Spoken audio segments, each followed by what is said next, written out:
You're listening to Hard Talk Grenada via www.hardtalkgrenada.com.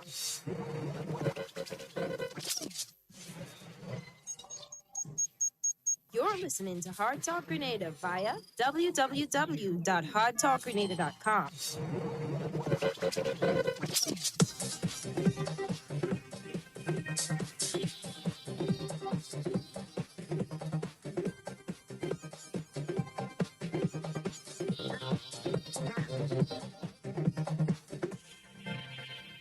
My enemies' walls are bound to crumble, and to the floor their spears will fall. I've been made and sealed with love, but time to battle, I'll fight them all. I felt the whips and remember chains, but my sword has been forged by my father's flames. Fight your fears and heal your pain, and victory will be in your name. I used to be weak, but I'm not weak no more. I found the strength of my ancestors deep down in my African core. I used to be frightened. I'm not afraid no more. Good morning, Grenada, Carriacou, and Petit Martinique. You're listening to Hard Talk Grenada.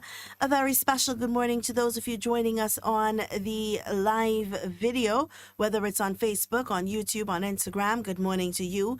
Also, a special good morning to those of you joining us on the various radio stations, 97.5 CitysoundFM, 89.5 CRFM, 91.9 and 91.5 RealFM Radio, 92.9 Cicero Radio Broadcasting from Hillsborough, Carriacou, and of course 94.9 Wheat Noise Radio. And of course, in studio with me this morning, I have none other than my co-host, Mr. Roland Fuller. Good morning, Mr. Fuller. Good morning to you, Miss Duncan. Good morning to all our listeners out there. Yes, my name is now none other. Please always remember me by that. You know, it's really a pleasure to be here again with you this morning. You look wonderful this morning, as you normally do. But today, she's wearing blue. My favorite color. And it just seemed to blend with her natural Beauty. darkness. Natural beauty. Yeah? So, you know, we already have an hour of our time gone because we were facilitating the post-cabinet briefing where we had both our Minister of Tourism, Civil Aviation, and also climate change too, you know, with the new or the changing up of portfolios and mixing and so the portfolios a little bit. There were some changes, and of course Minister for Health, you know, and only yesterday we had continued and I was hoping today we had to shift and go to another topic talking about the protocols and the need for us to try to exist in comfort with COVID by following the protocols and so, and there you have it. We've had the official news from a press conference yesterday afternoon by the Ministry Ministry of Health that there was a case, another positive case in Grenada, or there is, not was, there is, as was tested, and so, and that brings into sharp focus a lot of what we have been talking about. Absolutely. So we're happy, and we hope that our listeners out there can join, can listen attentively, but also help to share, because it is apparent to me that sometimes we hear, but we don't share, and maybe we don't totally understand, and so we still do the contrary. So a lovely Tuesday it is, and let's get it going, Miss Duncan. Let's get it going. Well, we don't have much time this morning, and of course we just want to help reinforce what was said in the press conference this morning and the appeal to people to follow the protocols. You know, it's funny that we've had so many calls for the reopening of our borders. We've had so many calls for the closure of our borders. We've had so many calls for the better management of dealing with COVID-19. We've had so many calls in general. And it just goes to show that in life you will never be able to please all of the people all of the time. Yep. You know, but what you have to do as a government is to ensure that there is a balance in whatever it is that you do that helps maintain the peace and helps to protect the livelihood and lives of all of the people. And I think the government of Grenada is doing a magnificent job as it relates to doing. There's no question in how good their management system has been. Is it perfect? Absolutely not. And I don't think anybody is going to have that perfect management system when it comes to COVID, because COVID is so diverse, you know. It affects different countries, different economies in different ways, you know. So there's never going to be that perfect management system for COVID, but they're close. You know, They're doing very well. They're doing very well. And Very, very well. I think now it is time for us to accept the fact that they are doing good, whether you support them or not. But also in accepting the fact that they're doing good, it's not to support them, but it helps with you understanding what you need to do and accepting what your responsibility is in dealing with COVID-19. And I think that is a place that we are with our responsibility. What do we do to help manage COVID-19? What's our responsibility? Is it that every time there's an issue, there is a falter, there's a mistake, that we are going to point a finger at government and say, listen, y'all didn't do this good or y'all didn't do that good? Or is it that we're going to say, well, even though there's this mistake, we've been following the protocols to a T, so we shouldn't be as afraid as you think or as people think we should be, you know? And these are the things that we have to consider as a people. What is our role? What's our responsibility? How prepared should we be? How prepared are we currently to deal with a situation like this? I mean, we caught the gentleman in time enough, thank God, and we're hoping that in the next couple of days, while these people are under quarantine, that nobody else, you know, comes up a positive from COVID-19. That's our prayer. That's our hope. But it's just a hope for now, you know. What we need to do is to be more stringent in the application of the protocols, in the implementation of the rules that have been given to us to help protect our lives. Well, many lessons to be learned here from this one example, this one scenario. And if I can quickly break down and into silos, the many lessons to be learned from that incident. I just want to say, you started off by saying something that you can please some people sometime, but you can't please all the people all the time. Do you know that there's a song like that by Robert Nesta Marley, Bob Marley, as we all knew him? Huh? Yeah. Get up, stand up. Stand up for your rights. Yeah. Yeah, you can please some people sometime. You can't please all the people all the time. Yeah, I'm not singing this morning. I'm just reminding you because I'm I'm watching you. Waiting to see when you're No. I'm an ardent listener of music. And you know why? Because music oftentimes bring messages that we fail sometimes to understand or to read into, because we just listen to the genre of music. We like the vibe. We like the song system behind it, or, you know, the instrumental version, and we can rock, we can groove, you know, we can rumba, or we can, whatever form of dancing we want to do. The Africans have some sweet dance these days. Lord, I wish I was young again. And my muscles and then can't do that. But let's get into the lessons to be derived from that. Yeah. And there are some people that say, oh, well, or used to say, and I've mentioned it yesterday, well, what the government worrying about and why they put in such heavy precautions, why this law and that law. And we have been saying consistently, once you have opened up your borders and you start getting things moving again, your economy is starting to bustle and people are moving from one point to the next, there's always a chance, there's always a possibility. We don't know where, we don't know when, we don't know from who or by what means. And here is how. One example, and that doesn't mean that every other case that may come, we really hope it doesn't, but every other case that may come is going to come the same way. We don't. And so the only thing that can make us be certain about ourselves and is by us becoming much more responsible and sensible, not just responsible, but also sensible.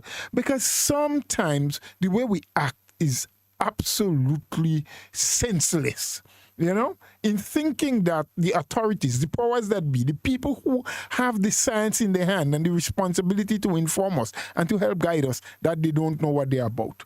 And we prefer to listen to people who've become experts overnight because of the hatred for an administration or because of the dislike for an individual or because they don't support a party or government. They say, well, all right, everything is wrong. These people are taking away your rights and liberties. Look at what has happened. Someone has breached.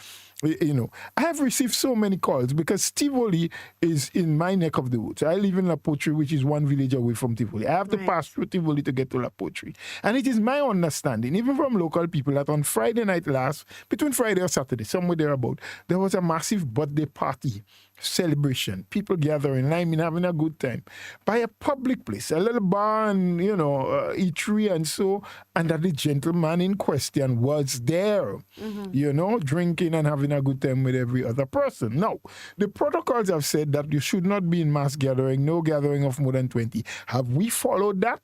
Much less people today would have been worried, right?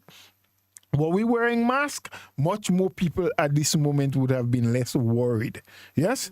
Did we recognize the other precautions and saying, well, we shouldn't share glasses and, we should wash hands regularly and we shouldn't be up in people's face and all of that? Everything was ignored because we have no COVID as far as some people thought. Yeah? And said too, publicly. Yes. And that is, Mr. Bola, I don't want to cut you, but that is something that I have pondered on since hearing the news and I've gotten upset over. It's the fact that very public figures had made it a duty to mention over and over and over, well, we don't have any COVID, so why the stringent protocols? This is why. This is why. Right? But more than the contact and people not obeying the thing. When we don't, here's where there's a bigger problem. We know about our hospital system. Thank God the people there have been doing their very best, working well. The government has made sure that in hard times when less revenue is being collected, that they still try their best and to put out the kind of a funding that they needed. And it will be interesting. I hope that the minister one day will be able to tell us. Or maybe, the PR person from Healthy oftentimes listen to our program and might be able to get from the PS or the financial officer in the ministry and be able to call us one of these days to tell us, give us an idea, how much money between February, March last year and today has been put into the health department as a result, directly related to the fight and protection for COVID-19, right? Yeah. Now, we know that the ministry had the budget that they was working with, but we also know to get the PCR tests, to get the test kits, to get so many other things, to prepare the isolated rooms and have the ventilators and what have you. We got some contributions, we got some donations, the training. If they can just put that together so we can have an idea as Grenadians, what extra funding was needed to bring us up to speed and to get us to that place where we are, where we was fairly comfortable that we did not have any cases up until yesterday or day before, whenever that person's test came back positive, right? No, the government actively has to employ people and have people out in the community doing what is called contract tracing. And they've employed more as he's... Well, they have to. There's the resources for transportation and what else have you. Now, when you find these people, they have to be quarantined for a couple of days because they were in contact with the person who has been tested positive, and then eventually they have to be tested themselves. So facilities have to be, more facilities need to be utilized at government's expense. Testing has to be done, which is a cost to government again, because these are test kits that could have been used down the line for people coming in, people up and down the place, the police service, when the officers should have been out there doing other things, helping to direct traffic and additional security. They have to be out in the community searching. Right? There may be people, and while the Tivoli conference, La Poterie environs is where the person belonged to, there may have been people from other parts of Grenada that was present. Maybe Rose Hill, maybe Sautez, maybe maybe St. John's, Minin Grove and other places, maybe even from St. George's. They may have had a couple of friends who came up for that birthday party or in the activity where that individual was. So they have to go all around the island testing, finding these people, quarantining them, testing them.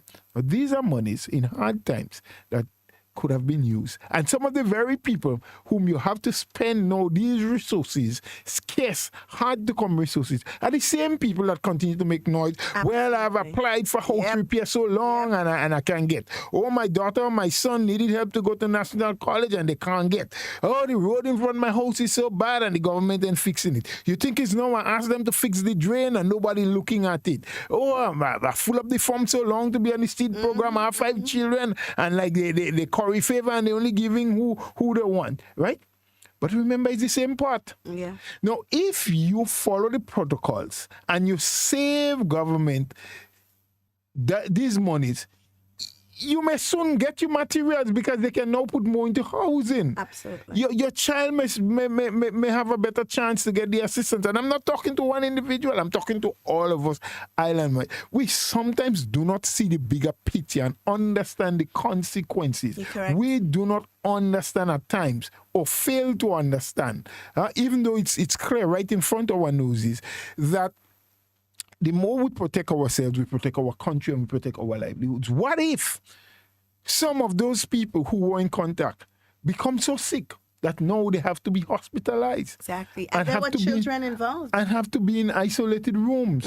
It means that you need to have specific care for these people, to put them on ventilators. All these things come at a cost. Yeah. Right? So we are quick to blame government. A couple of people call, what the Ministry of Health doing? Maybe the security was bad. Come on. As we've said yesterday, are we still mentally enslaved that we don't know what we are supposed to do? We don't understand that constantly there must be whips on our back. We still have to live as a master and a slave. Yeah. Is that the kind of mentality we have? Yeah. Or we must put more police? Well, for what? We simply understand that we're living in a time when there is a virus that is deadly. Over 1 million people worldwide have already succumbed, has died due to that disease.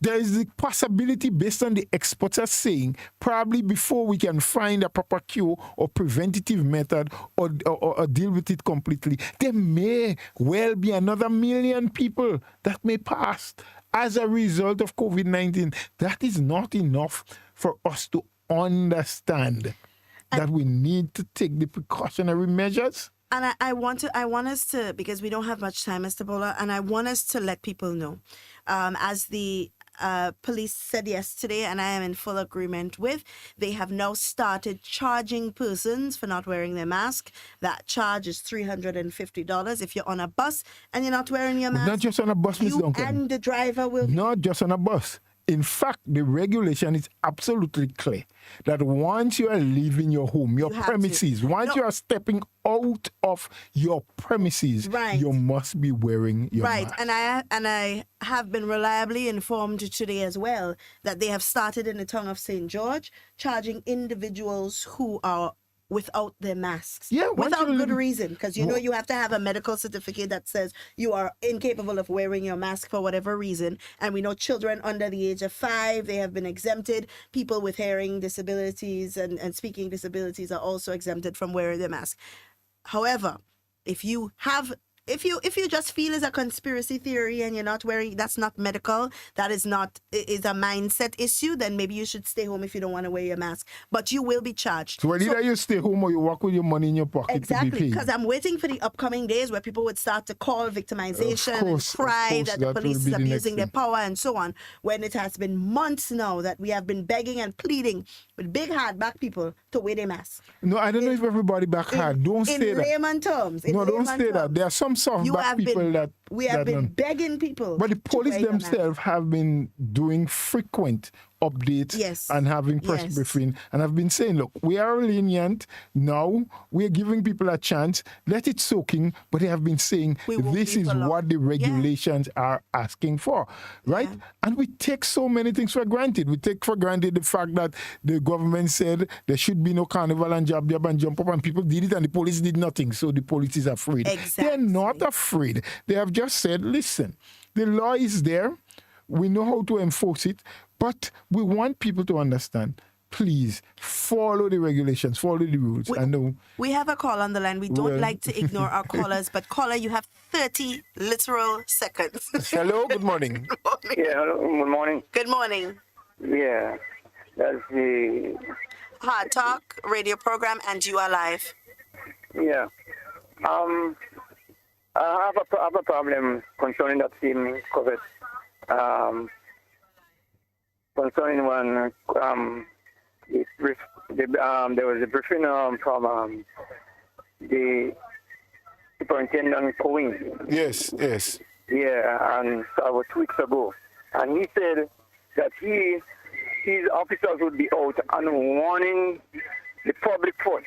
They warn the drivers or whoever, the public, they would be warning them first before, and he said it again, and he will warn them before, and if they meet you without the mask a second time, then they will charge you. Yes. But here from yesterday, he came and he said that they will be charging. So but the police was charging before yesterday, which means this charge was null and void.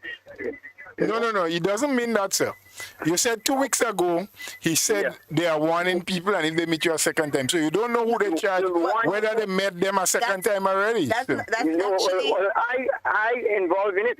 Actually, I and many others was not being warned. The whole heard what he said.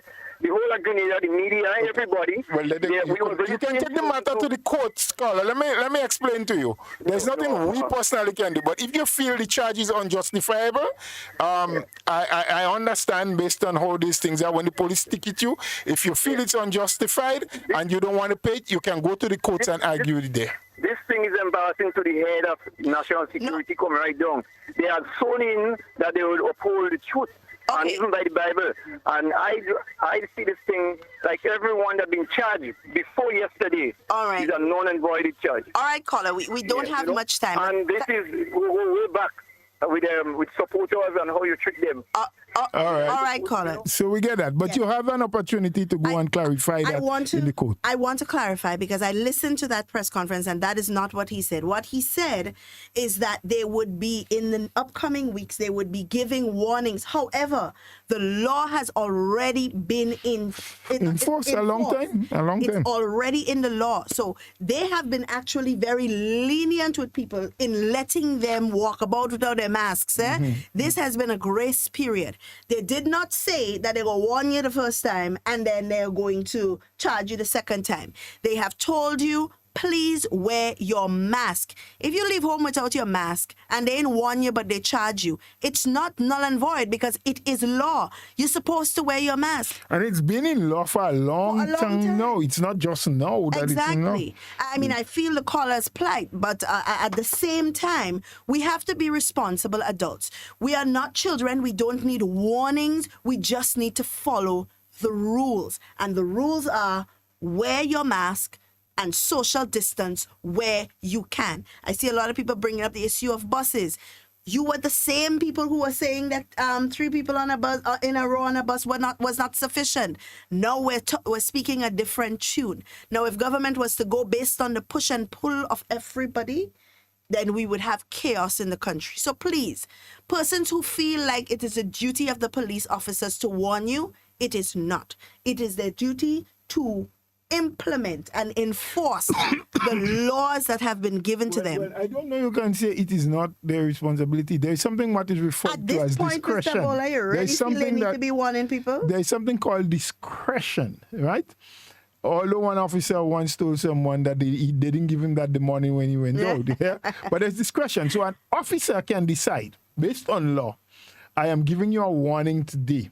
I'm going to caution you now. But it's not mandatory. It's not mandatory. It's not mandatory. Because once the officer operates within the confines of the law. Yes. He didn't step out. But you, the person who have been ticketed, charged, or whatever have you, can also decide, look, I think based on my circumstances that you're charging me at this time is unjust, is not within the limitations of the law, and you can so decide to take the matter to court, where if you want to hire a lawyer and let a judge listen to it, But and that may cost you more than the $350. I don't know, because I'm not a judge. Yeah. Or the But magistrate. also- Or the magistrate may uphold what you say, Yeah. and you may be set free. But that's also, a Mr. chance you Bola, can I take. am no lawyer and I am no judge, but I'm quite sure that if you go to the courts and tell them, well, the officer promised to warn us first for not wearing a mask, I'm quite sure that might not stand up in court. Well, most likely so. But it is an option It's an option that yes. people have. It is the best option. that they have. Yes.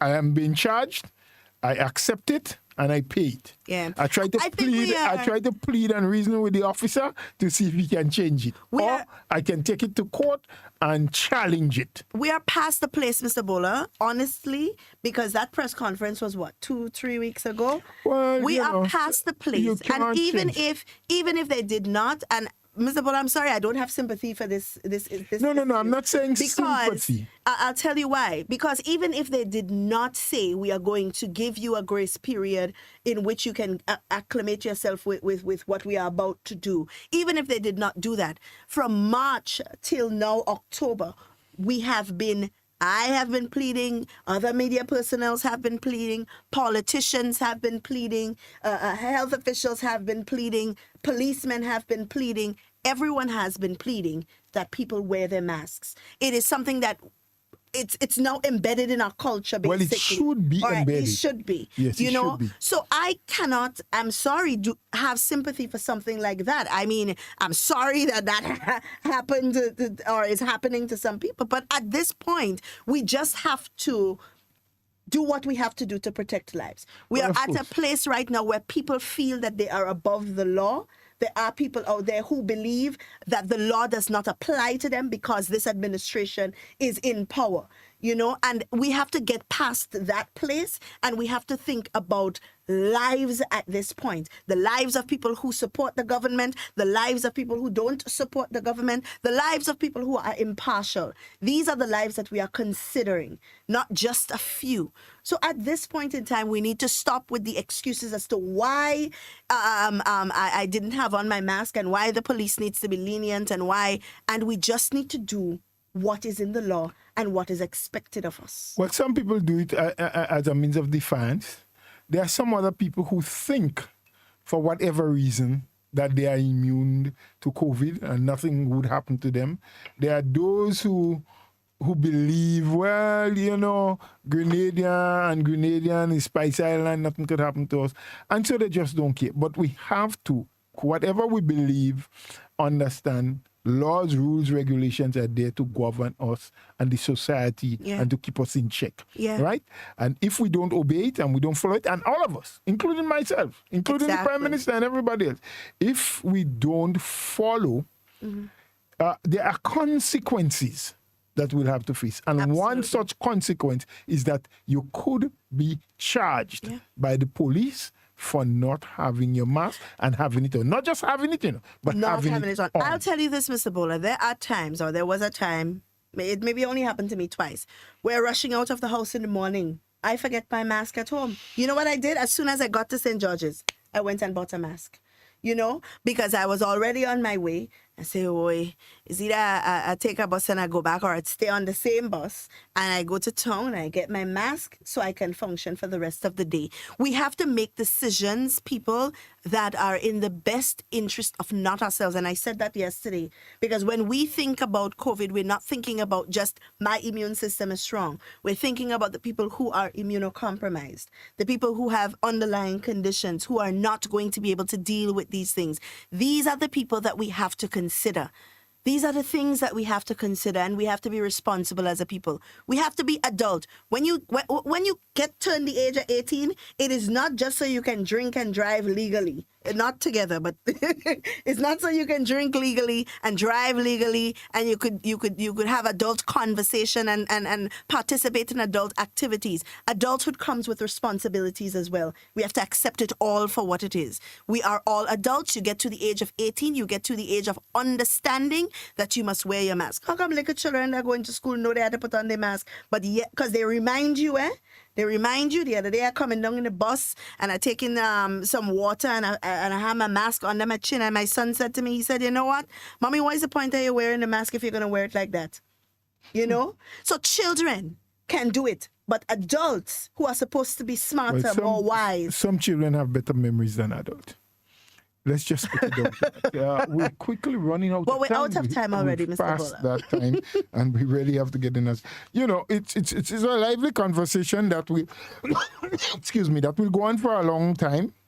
As long as we continue to have people who are defiant, as long as we continue to believe, some of us, that we are immune to COVID-19, as long as some of us continue to say to ourselves and say to each other and say publicly and put all those foolishness on social media that we don't have any COVID in Grenada, so there is no need to follow the protocols, we may be in for quite some trouble. So please, please, please, let us listen, read, understand the protocols and why they are in place, and practice them. It is for our own best interest, individually, but also collectively as a community and a country, because it is more than just the issue of I or you catching the virus and spreading it. Yeah. It has other and greater implications, what it can do for our country. Should there be widespread or community spread of the virus, what we'd see is that we go back into lockdown. The countries and the borders close up again. The construction workers back home. The hotel workers who have just started to go back out there to make $1 to take care of themselves, back home. The buses go back to either not carrying passengers or back to a limited amount. You know, the hospital being overfilled with people coming down with COVID, stretched to its limit or beyond its limit, and the inability to take care of the numbers and numbers who may come down with it. So there are greater complications than just you or I contracting the virus and bringing it home or spreading it. We talk about those things, but we have to think beyond that. We can't be so myopic in our views. We can't be so selfish. And as one caller said yesterday, unless we are living with concern for each other, we are just here existing. And I don't believe that any one of us just want to exist, but we want to live and live in harmony, live in comfort, being concerned about our brothers and our sisters, our neighbors, our friends, even those who are not very friendly to us, but being concerned about every other human being.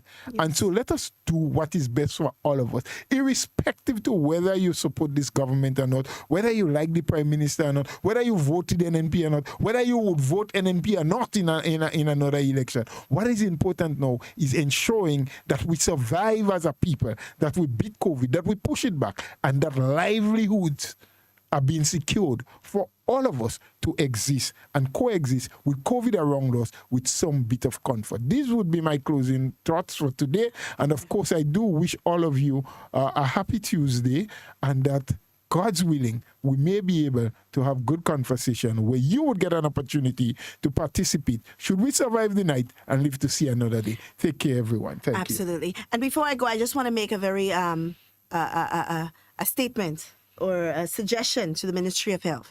If it's babysitting some people want, when the package is being offered for quarantine facilities, we should include a little $50 security fee. Give it to some unemployed person so that they can babysit the people who need babysitting. But I don't believe that the country at large should be affected financially by these things. I don't believe that policemen should be amped up and placed at these gates to deal with these people. We have other things in the country that needs dealing with than to babysit big people. You know? So guys, we have come to the end of our program. Of course, as we say here every day, in whatever you say and whatever you do, be safe and be secure. We always want to be talking with you. We don't ever want to be talking about you. Please stay safe and follow the protocols that have been given to you. Do enjoy the remainder of your day and stay tuned for the national report.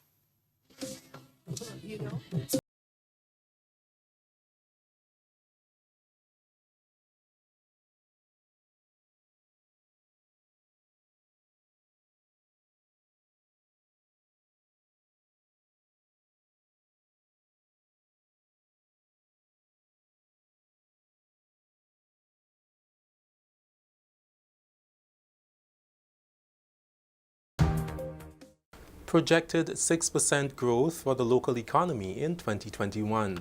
We'll have the details to this story and more in the national report.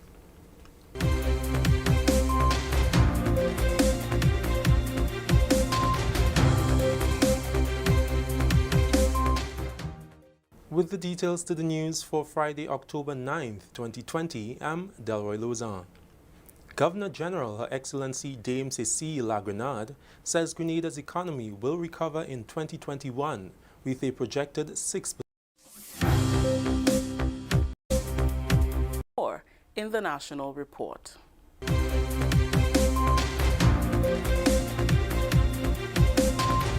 I am Rakisha St. Louis. The COVID-19 case. A male in his 30s from Tivoli in St. Andrew who left his quarantine facility before receiving his results unknown to health officials. The Ministry of Health confirms the diagnosis of the 25th positive COVID-19 case on mainland Grenada. This latest case is the first in about 3 months. And it is the first imported case since the full reopening of Grenada's borders on 1st October. The confirmed case is a St. Andrew resident who returned from Canada and who regrettably left quarantine unknown to health officials before he was given the all clear to do so. This is exactly the kind of behavior that puts us all at risk, both on the part of the monitoring bodies and the individual.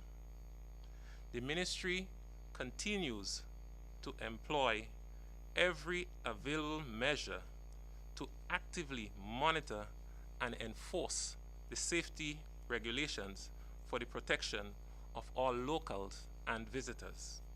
The actions of this individual, Dr. Sean Charles says, could pose serious problems for the health sector, and as a result, contact tracing has begun.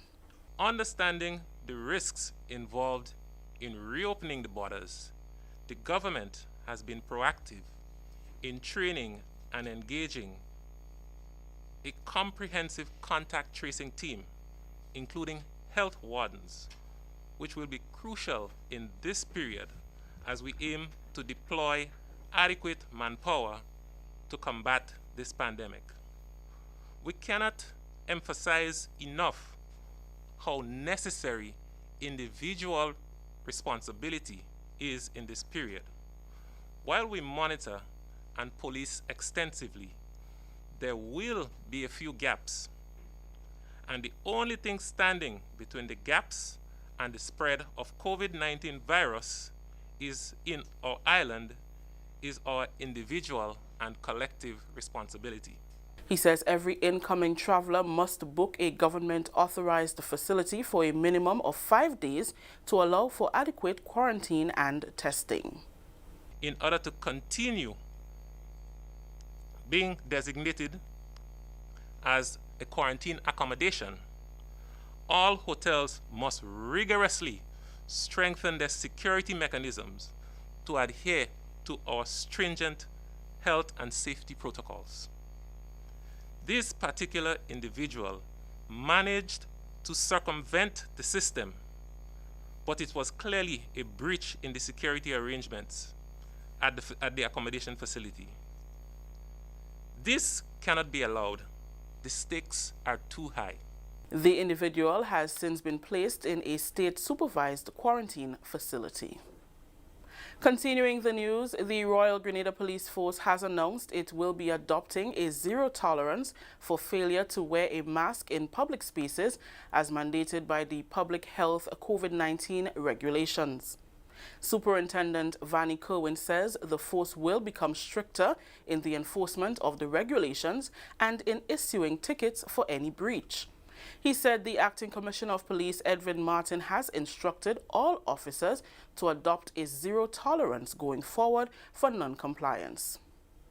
It's regrettable we had to do that, but you understand the consequences now of not doing that based on what Dr. Charles has just announced.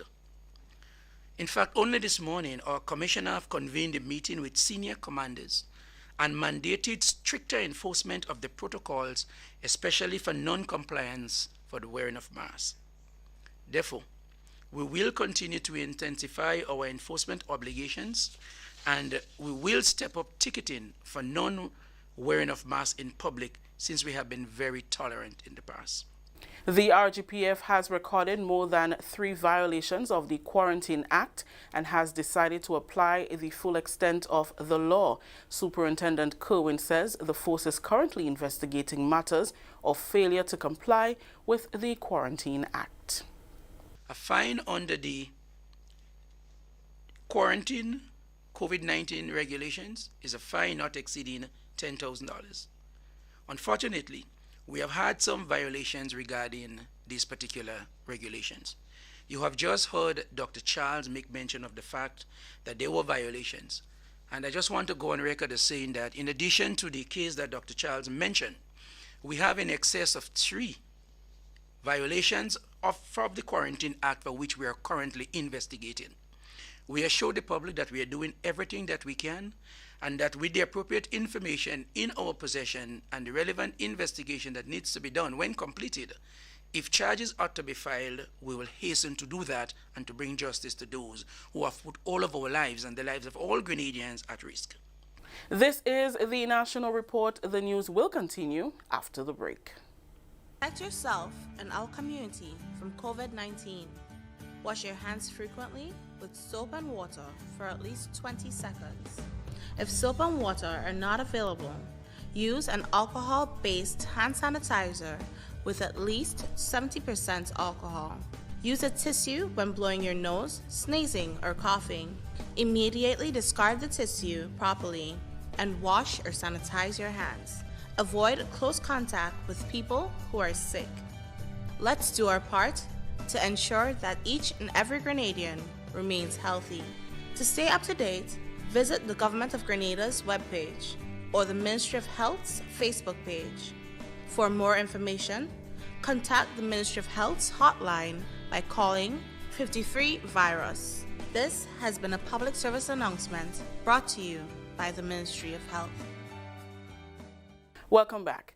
Government continues work on the development of its 3-pillar disaster resilience strategy, which will focus on key areas of development to cushion the effects of climate change and other external shocks. Governor General Her Excellency Dame Cecile Lagrenade says government is committed to further strengthening the country's resilience to climate change and external shocks. She highlighted the importance of building resilience and being prepared for natural disasters.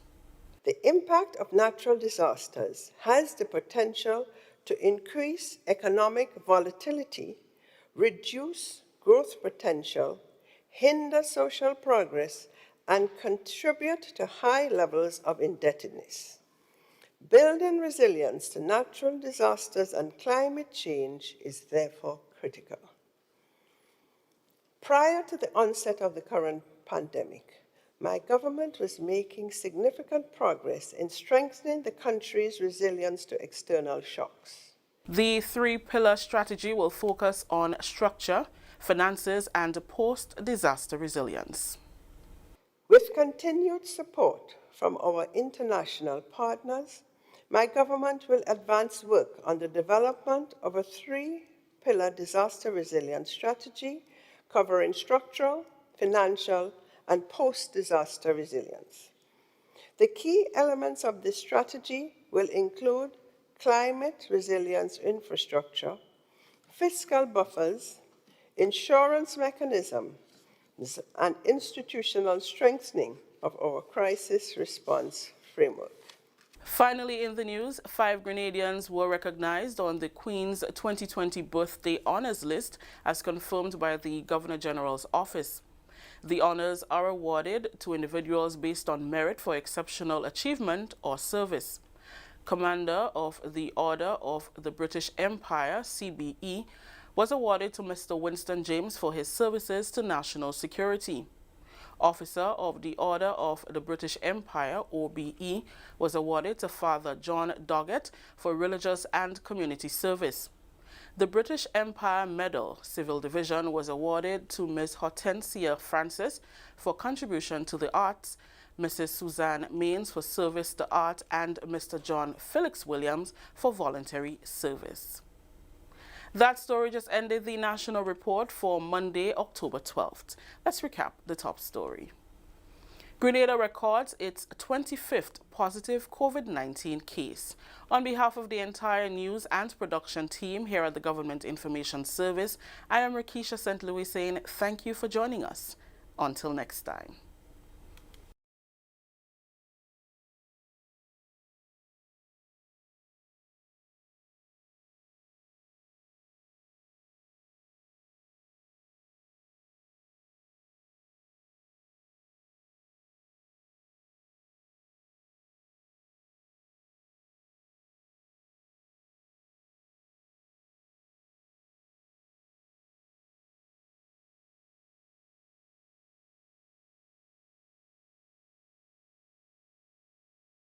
To date with all that's happening with the new national party, NNP. Send us a message via text or WhatsApp on 405-8683 with your name, email, and constituency. Stay in the know with NNP. Get updated.